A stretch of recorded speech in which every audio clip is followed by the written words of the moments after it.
राहुरी तालुक्यातील देवळाली प्रवरा येथील बाजार तळावर श्री साई प्रतिष्ठान आणि शहरवासियांच्या वतीनं आयोजित करण्यात आलेल्या श्रीराम कथेला दिवसेंदिवस वाढता प्रतिसाद मिळत असून संपूर्ण परिसर सध्या भक्तिमय वातावरणानं नाहून निघालाय। रामायणाचार्य रामराव महाराज ढोक यांच्या मधुर ओघवत्या आणि प्रभाव वाणीतून सादर होत असलेली ही कथा भाविकांसाठी आध्यात्मिक पर्वणी ठरते। कथेच्या तिसऱ्या दिवशी ढोक महाराज यांनी सीता स्वयंवर या अत्यंत महत्वपूर्ण प्रसंगावर सखोल आणि हृदयस्पर्शी निरूपण केलं। जनक नंदिनी सीतेसाठी आयोजित स्वयंवर, भगवान श्रीरामांनी उचललेलं शिवधनुष्य आणि त्यानंतर झालेला विवाह सोहळा या प्रसंगाचं त्यांनी केलेलं जिवंत वर्णन ऐकताना उपस्थित भाविक अगदी मंत्रमुग्ध झाले। या निरूपणातून धर्म, कर्तव्य, आदर्श या जीवन मूल्यांचा संदेश त्यांनी प्रभावीपणे दिला।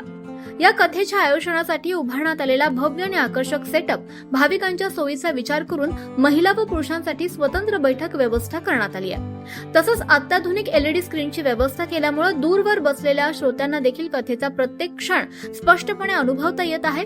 उत्तम ध्वनी प्रणालीमुळे महाराजांच्या वाणीतील गोडवा आणि संदेश अधिक प्रभावीपणे पोहोचतोय। दररोज सायंकाळी मोठ्या संख्येने भाविक उपस्थित राहून कथेचा लाभ घेत आहेत।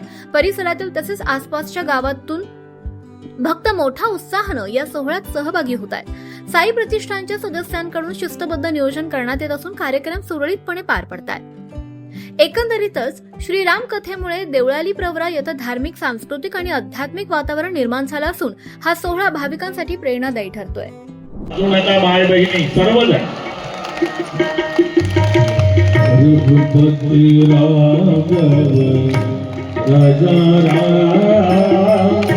पतित पावन ईश्वर अल्लाह तेरो नाम सबको सम्मति दे भगवान। ईश्वर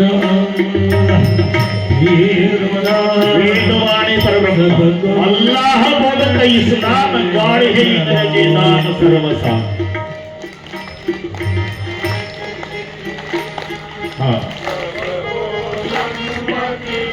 शाबाश।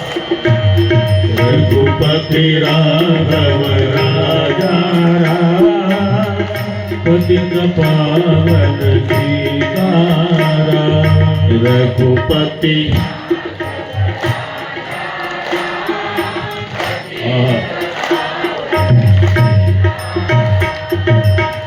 तन में राजा राम, पतित पावन सीताराम। रघुपति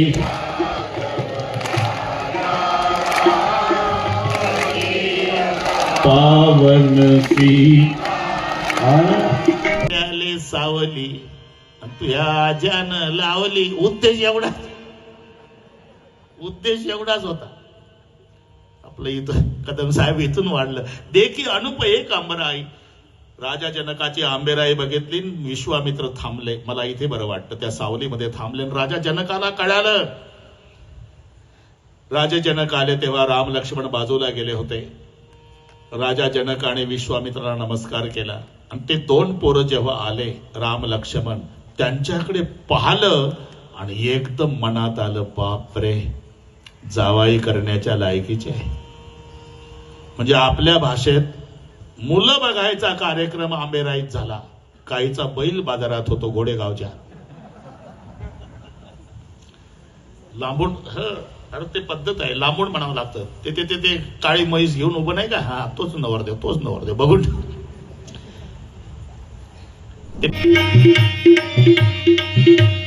अरुण नयन उरपाव बिचाला नील जगत तनुषा मतमाना कटिपट पीत कसे दरगाता रुचिर चाप सायक दुई हाता।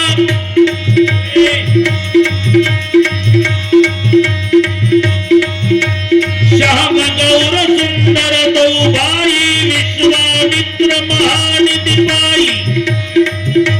प्रभु ब्रह्मण्य देव मैं जाना, मोहिनी पिता तसे भगवाना।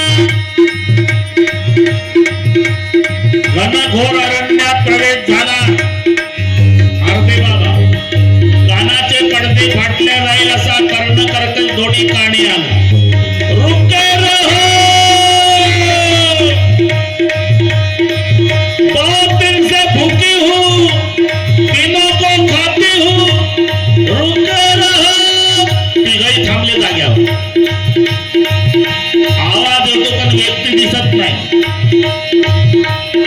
विश्वामित्राचं लक्ष गेलं.